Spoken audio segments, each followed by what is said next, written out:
The La Crosse Public Library Archives presents Dark La Crosse Stories, a series in collaboration with the La Crosse Tribune, featuring the seedier side of La Crosse, Wisconsin's history. These true stories are reflections of their time and place in history. The intent is not to diminish the human suffering that may have resulted from these events, but to bring light to ways in which people in the past experienced life.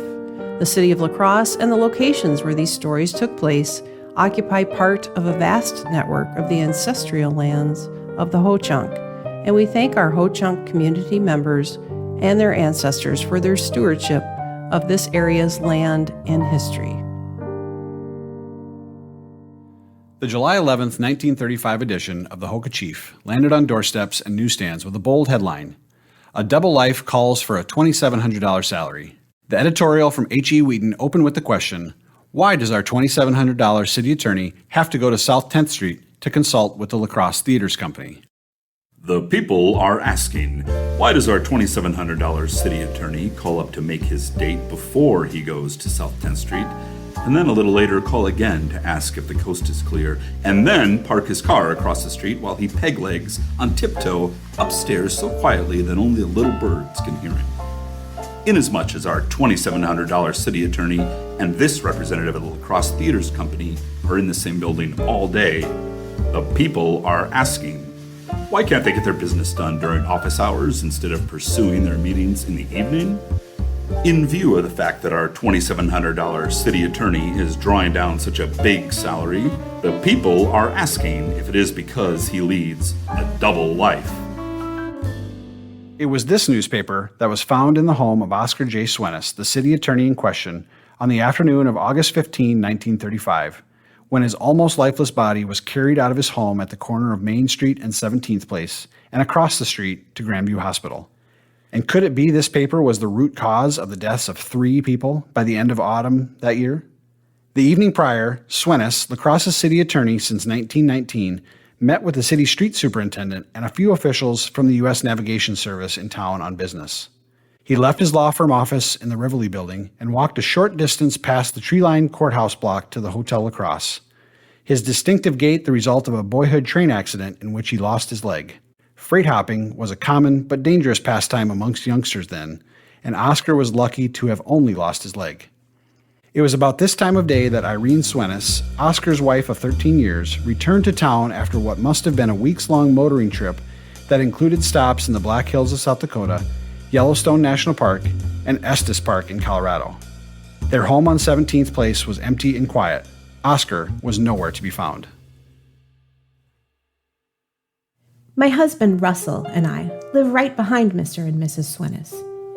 After dinner, we were getting ready to take a nice drive in our automobile to cool off. Saw that Mrs. Swenis was home and invited her along. I wanted to hear all about her trip. We drove around for quite a while and arrived home at about 11 o'clock that night. She seemed upset, so I asked her to join me in the morning to play golf. I should have paid more attention. She told me she had a hairdressing engagement, if she was still here. Oscar's meeting at the Hotel La Crosse seemed to have run late, considerably late. Carl Wallstrom, the city street superintendent, reportedly drove him to his home at approximately 2:30 in the morning, leaving Oscar's car downtown. As the sun rose that morning, everything seemed normal. It was so hot, so our windows were open, but I never heard a thing. It was a normal morning. I did hear their upstairs window close at about 7:30, but that was Mr. Swenis' habit when he left for the office. I told Russell that I wanted to see if Mr. Swenis got on the bus which passes our house. The bus was pulling away from the corner when I looked out, and no sign of Mr. Swenis. Oscar was missed at his special committee meeting that morning in the mayor's office. The committee held off the meeting for 40 minutes waiting for his arrival before continuing without him. Given the proximity of their houses, Swenis' neighbors were acutely aware of the Swenis' habits and were the first to notice that something wasn't right. I must have called the house at least a dozen times, but never got an answer. Then at about 10:30, I started smelling gas and thought that something was wrong with my oven, but it was fine. Russell came home for lunch about then, and I let him know how I couldn't get a hold of Mrs. Swennis. We walked over to the house and saw that her car was still in the garage. And then it hit us. The odor of natural gas was so strong, I couldn't bear it. We tried to get a hold of somebody. Irene's sister May, anybody. Russell called the police. They had to cut through a window screen to get in. The officers found them. Irene was in the kitchen on the floor. She'd closed up the house and turned on the gas in the oven. Officer Sanford and I found Mr. Swennis upstairs in his bed with a bullet wound to his head, but still breathing. It seems Mrs. Swennis was on the other end of a .22 caliber repeating rifle, and then she asphyxiated herself using the oven's gas jets. It probably went down first thing in the morning.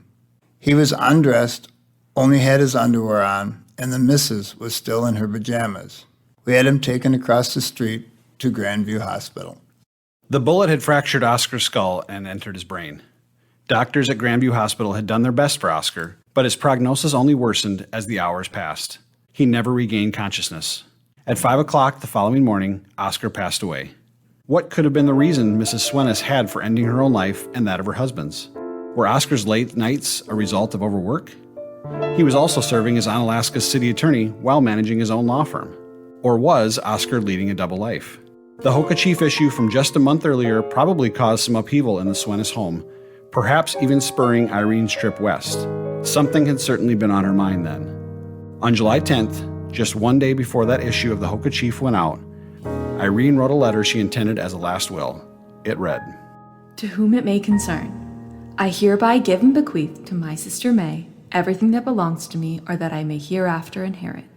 Irene E. Swennis." On the back of the sealed envelope was added, "I wish to be buried next to my husband." Irene seemed to have alluded to her unhappiness to her neighbor the day before. She told me she had a hairdressing engagement, if she was still here. Although there were no children, wasn't it odd that Irene would bequeath everything to her sister and not her husband? Did she know she and her husband would die at the same time?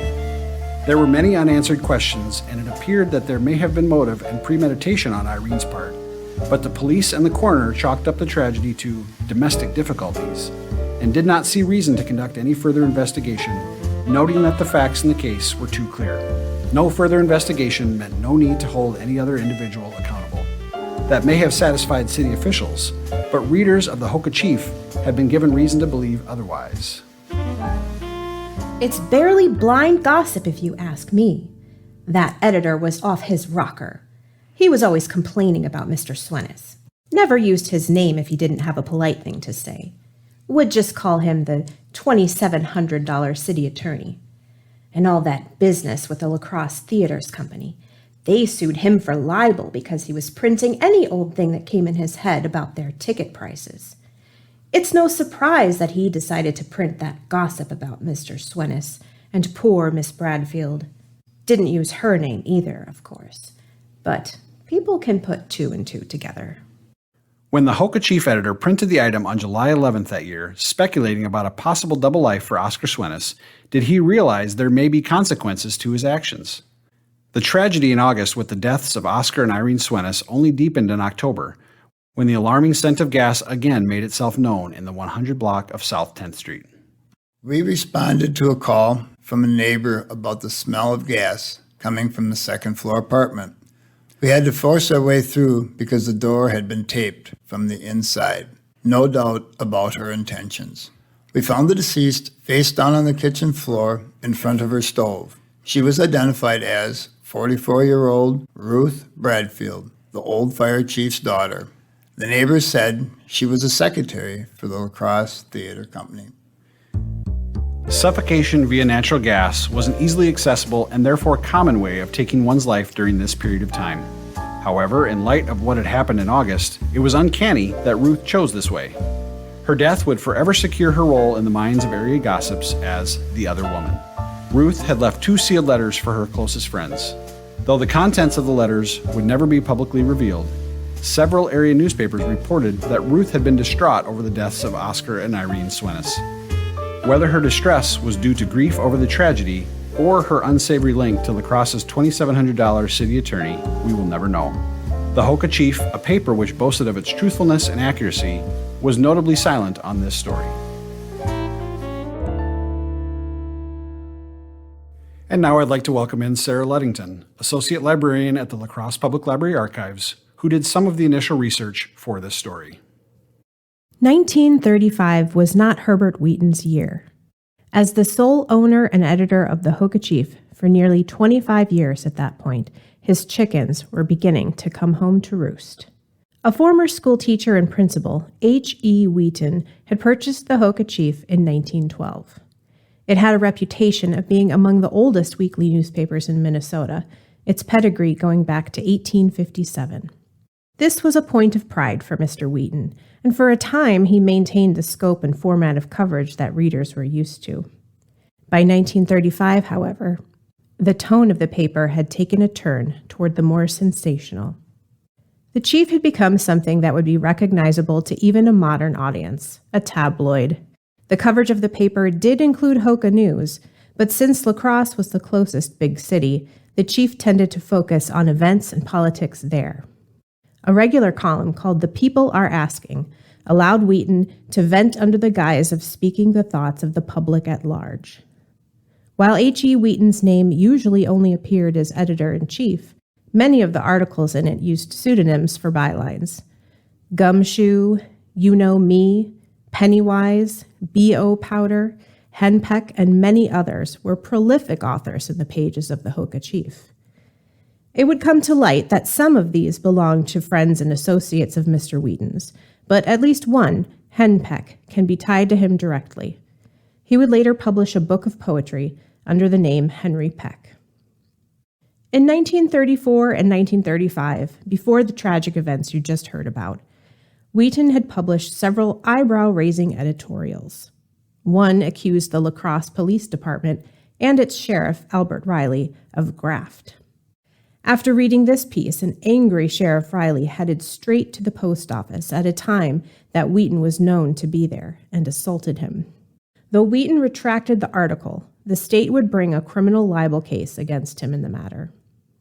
A series of articles targeting the La Crosse Theater Company were published in early 1935. In them, accusations were made that the company was monopolizing the theater business in La Crosse. When the La Crosse Theater Company brought a criminal libel case against Herbert Wheaton, it had to list 6 additional defendants, all of them the pseudonyms that had been used for each article. After preliminary testimony was given in August, the same month as the deaths of Oscar and Irene Swenis, all of these libel cases came up on the docket for the county circuit court in October. In the matter of the state versus Herbert E. Wheaton, the defendant ultimately pled guilty, and the judge fined him $50 plus court costs, the equivalent of over $1,100 today. Judge Cowie also had this to say regarding the matter, and it's hard not to apply this admonishment to all of what had transpired that year.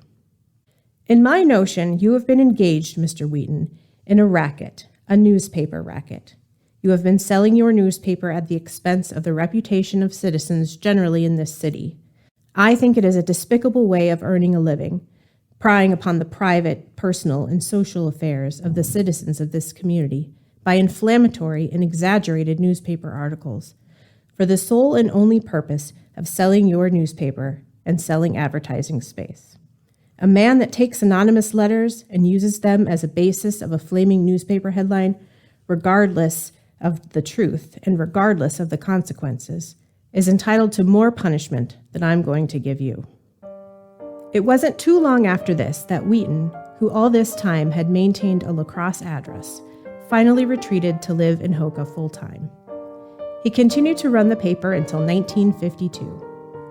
Wheaton lived just long enough to see it merge with the La Crescent Times before passing away in 1954. Thanks for listening.